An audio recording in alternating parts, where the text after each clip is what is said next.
Hello everyone. So today's our topic is public relation, which is another element of promotional mix and which is the last element of promotional mix. Um, so what do you mean by public relation? सबसे पहले अपन देखेंगे कि public relation होता क्या है. यहाँ पर public relation के दो वर्ड होते हैं, एक public और एक relation. So see, public मतलब जनता, relation मतलब व्यवहार या संबंध. ठीक है. आपके एक कंपनी के पॉइंट ऑफ व्यू से देखें तो कंपनी के जनता से कैसे रिलेशन या कैसे टर्म्स हैं. तो आगे देखते हैं कि कैसे पब्लिक रिलेशन वर्क करता है. सबसे पहले मीनिंग की बात करते हैं. Public relation plays a key role in an organisation promotional strategy. जैसे कि मैंने बताया कि कंपनी समय समय पर पब्लिक से जुड़ना चाहती है, क्योंकि पब्लिक ही एक ऐसा स्रोत है जहां से कंपनी की एक स्टैंडिंग बनती है. तो पब्लिक मतलब यहाँ पर क्या, पब्लिक मतलब यहाँ पर शेयर होल्डर्स, यहाँ पर कंज्यूमर्स हो सकते हैं, यहाँ पर प्रोड्यूसर्स हो सकते हैं, they can be government, it can be creditors, it can be partners etcetera etcetera. तो इन लोगों से, या जो ये स्टेक होल्डर्स अपन ने बात करी, इन लोगों से कंपनी को किस तरीके से रिलेशन बनाना चाहिए उसको बोलते हैं पब्लिक रिलेशन. पब्लिक के साथ में आपका रिलेशन क्या है, आपकी स्ट्रेटजीज क्या है उनके लेकर. जैसे फॉर एग्जांपल शेयर होल्डर्स, तो आप शेयर होल्डर्स के लिए आपकी क्या रिस्पॉन्सिबिलिटीज, आपकी रिलेशंस कैसे हैं, ताकि शेयर होल्डर्स आपके ऊपर भरोसा कर सके और शेयर होल्डर्स भी क्या कर सके, आपकी कंपनी में इन्वेस्टमेंट कर सके. कंज्यूमर से आपके टर्म्स कैसे होना चाहिए. कंज्यूमर आपका प्रोडक्ट, बोलते ना ग्राहक भगवान समान है, तो वही सेम पॉइंट है कि कंज्यूमर के साथ एक कंपनी के रिलेशंस कैसे, कंज्यूमर उस पर्टिकुलर कंपनी की वैल्यू क्या मान के चलता है. ठीक है. सबसे पहले देखते हैं कि पब्लिक रिलेशन की क्या क्या हेल्प आउट होती है. It helps in launching new products and services, it helps in reposition of product और सर्विसेज, इट क्रिएट और increase interest in a product और सर्विस और अ ब्रांड. ठीक है. इसके लिए ध्यान रखना कि पब्लिक रिलेशन जो होता है उसके लिए हर कंपनी में एक पीआरओ होता है. पीआरओ मतलब पब्लिक रिलेशन ऑफिसर. और ये पब्लिक रिलेशन ऑफिसर जो होता है कंपनी की एक पब्लिक रिलेशन डिपार्टमेंट का एक पर्टिकुलर एम्प्लॉय होता है. ठीक है. तो हर कंपनी में एक पब्लिक रिलेशन डिपार्टमेंट रहेगा जो क्या करेगा, जो स्ट्रेटेजीज बनाएगा. किस चीज की स्ट्रेटेजीज, कि आपको पब्लिक के साथ किस तरीके से मेंटेन करना है अपने relations. It can also help in specifying targeted groups, it can also help in defending the products and services from negative perceptions, it enhances the overall image. अब देखिए, पीआरओ जो होता है वो कंपनी की जो ओवरऑल इमेज है, जो उसकी ब्रांड है, जो उसकी वैल्यू है, जो उसकी गुडविल है, उसको क्या करता है, उसको इंक्रीज करने की हेल्प आउट करता है. तो ये तो था कि मीनिंग के पब्लिक रिलेशंस क्या होता है. इसको अपन एक एग्जांपल से और समझ सकते हैं कि हमें पता है कि कुछ समय पहले जियो आने वाला था. ठीक है. तो जियो जब आया, तो जब वो मार्केट में नहीं आया उसके पहले से ही हमें बहुत सारी इंफॉर्मेशन जियो के बारे में पता थी कि जियो जो है फ्री में इंटरनेट देगा, जियो जो है वो फ्री में वॉइस कॉल प्रोवाइड करेगा, जियो जो है जो वीडियो कॉल प्रोवाइड करेगा. सो इस तरीके की जो इन्फॉर्मेशन थी वो हमें ऑलरेडी थी. So here the key word is information. Public relation क्या करता है, मार्केट में उसने इंफॉर्मेशन को इस तरीके से सर्कुलेट किया कि लोगों तक उसको वापस से प्रमोशन करने की जरूरत नहीं पड़ी. जैसे ही जियो मार्केट में आया वैसे ही क्या हुआ, लोगों ने उसको परचेस करना चालू किया. तो इस तरीके की चीजों को बोलते हैं public relation. Next let's come on to role of public relations. इसमें सबसे इंपॉर्टेंट, सबसे पहला है जो स्टार्टिंग में है, रोल बोल सकते हैं उसको या फंक्शन बोल सकते हैं. अगर अपन रोल ऑफ पब्लिक रिलेशंस की बात करें तो इसमें ये कह सकते हैं कि functions of public relation department क्या होता है. ठीक है. तो पहला है प्रेस रिलेशन. प्रेस रिलेशन मतलब कोई भी इंफॉर्मेशन है वो आपने प्रेस में रिलीज करी, आपको समय समय पर क्या करना पड़ेगा, आपको अपनी कंपनी की इंफॉर्मेशन प्रेस के थ्रू, मीडिया के थ्रू लोगों तक पहुंचानी पड़ेगी. क्यों पहुंचानी पड़ेगी, ताकि लोग आपकी कंपनी से अवेयर हो सके, कि आपकी कंपनी की एक पॉजिटिव इमेज बन जाए. पॉजिटिव इमेज बनेगी तो कहीं ना कहीं वो अल्टीमेटली उसके प्रोडक्ट्स के ऊपर इम्पैक्ट करेगी, उसकी ब्रांड वैल्यू के ऊपर इम्पैक्ट करेगी. Second, product publicity. अब प्रोडक्ट पब्लिसिटी का मतलब सिंपल सा ये है कि किस तरीके से आपका प्रोडक्ट जो है मार्केट में प्रमोट होगा. जैसे कुछ कंपनीज ब्रांड एम्बेसडर्स बनाती है, जैसे फॉर एग्जांपल पार्कर जो पेन है उसके ब्रांड एम्बेसडर है अपने अमिताभ जी बच्चन. ठीक है. आमिर खान जो है वो ब्रांड एम्बेसडर है विवो के.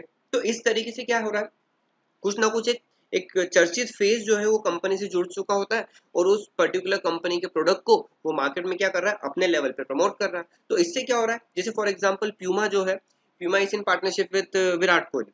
तो क्या हुआ, विराट कोहली, अमिताभ बच्चन, आमिर खान, ये लोग क्या है, बड़े फेसेस हैं जिनको लोग फॉलो करते हैं. अब लोग इनको फॉलो करेंगे तो ultimately they will be going to think कि हाँ ये पर्सन या ये एक्टर या ये स्पोर्ट्समैन क्या कर रहा है, इस पर्टिकुलर कंपनी को फॉलो कर रहा है, इस पर्टिकुलर ब्रांड को फॉलो कर रहा है, तो उससे क्या हो रहा है, उस प्रोडक्ट की पब्लिसिटी हो रही है, ultimately it is impacting on to purchasing of product from consumer.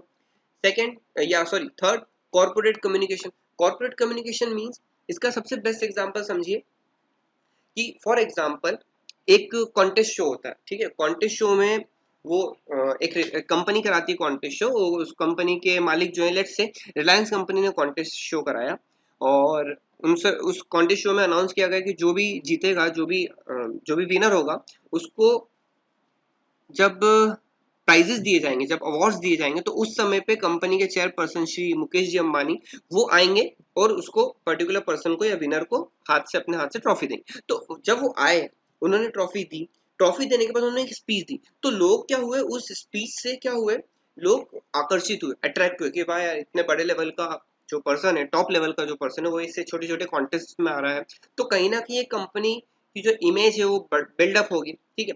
Next इसमें अपन ये देख सकते हैं, रिटर्न डॉक्यूमेंट की बात करें तो इसमें एनुअल रिपोर्ट्स हो सकती है, ब्राउचर्स हो सकते हैं, आर्टिकल्स हो सकते हैं। एनुअल रिपोर्ट्स हमें सबको पता है कि कंपनी का जो भी फाइनेंशियल लेखा जोखा होता है, कंपनी की जो भी फाइनेंशियल पोजीशन है, वो इस पर्टिकुलर एनुअल रिपोर्ट में दी जाती है, जो कि साल के एंड में बनाई जाती है, जिसमें बताया जाता है कि प्रीवियस ईयर में, इस पर्टिकुलर अकाउंटिंग ईयर में कंपनी ने कितना प्रॉफिट कमाया, कितना लॉस कमाया, कंपनी ने कहाँ पर अपने इन्वेस्टमेंट्स किए, ठीक है।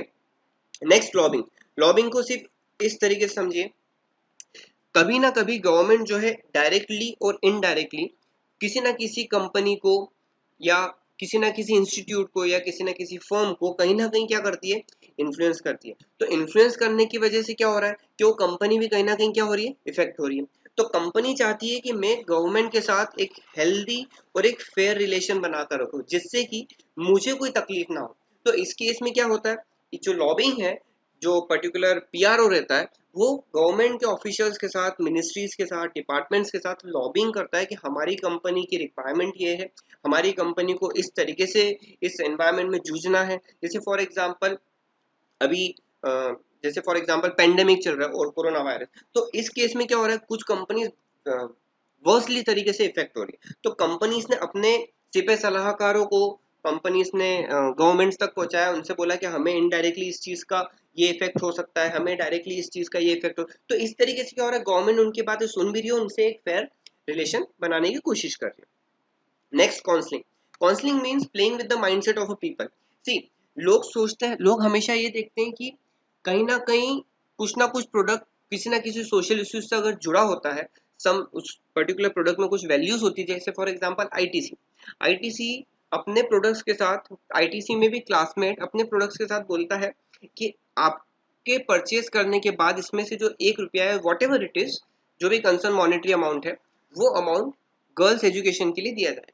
तो इससे क्या हो रहा है, इससे लोगों के मन में एक माइंडसेट हो रहा है कि यार हमारी वजह से अगर किसी लड़की के एजुकेशन में हेल्प हो रही है तो क्यों ना करी जाए, ठीक है। अनदर एग्जांपल, कंपनी बोलती है कि एक प्रोडक्ट लॉन्च होने वाला है, लेट्स से एक सेलफोन का प्रोडक्ट है, एक सेलफोन की कंपनी है, उसका प्रोडक्ट है सेलफोन।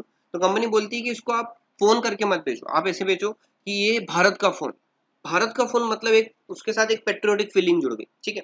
अगेन एक वन मोर एग्जांपल, नमक। नमक तो ऐसे बहुत सारे हैं कंट्री में, बहुत सारी कंपनी से जो नमक बनाती, बट टाटा ने उसको किस तरीके से प्रेजेंट किया हमारे सामने, किस तरीके से उसको कंज्यूमर की दिमाग में बत्ती जलाई, आई शुड से उसको कॉन्सिल किया। उन्होंने बोला देश का नमक। देश का नमक मतलब बहुत सारे लोग हैं इस देश के जो उस नमक को प्रेजेंट करते हैं, ठीक है। Next is it helps in achieving marketing objectives.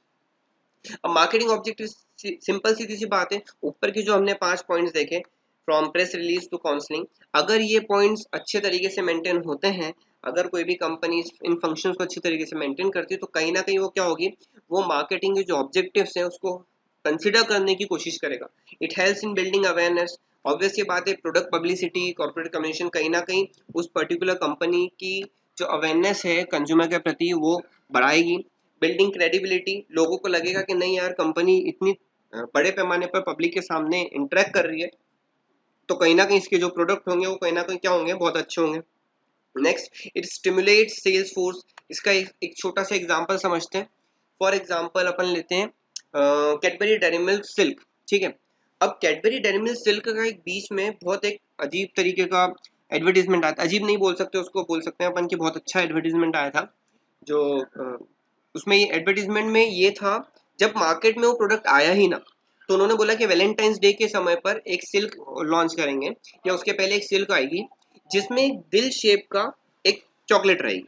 तो लोगों के मन में क्या हुआ, वो पहले से ही वो स्टिमुलेट कर दी उन्होंने वो इन्फॉर्मेशन। अब स्टिमुलेट करी तो क्या हुआ, रिटेलर्स, होलसेलर्स, कंज्यूमर्स, ये सब लोग क्या है, उस पर्टिकुलर प्रोडक्ट से ऑलरेडी अवेयर है। तो जो सेल्समैन है या जो एजेंट है, उसको ज्यादा मेहनत नहीं करना पड़ेगी उस प्रोडक्ट को मार्केट में लॉन्च करने के लिए। तो अल्टीमेटली क्या होगा, उनको ज्यादा एडवर्टीजमेंट नहीं करना पड़ेगा, ठीक है, उनको ज्यादा बोलना चाहिए बड़े पैमाने पर इंफॉर्मेशन शेयर नहीं करना पड़ेगी, उनको ज्यादा बड़े पैमाने पर सेल्समैन को भेजने की जरूरत नहीं पड़ेगी, ये लोगों को ऑलरेडी अवेयर किया जाएगा। तो उससे क्या हो जाएगा, अल्टीमेटली प्रमोशनल कॉस्ट भी कम हो जाएगी, उनका सेल्स भी इंक्रीज होगा, प्रमोशनल कॉस्ट भी कम हो जाएगी। So this were all from the point of view of public relations, उसके फंक्शंस, या किस तरीके से पीआरओ जो है वो रोल प्ले करता है किसी भी कंपनी में और उस कंपनी के आसपास के एनवायरनमेंट के लिए। Thank you so much.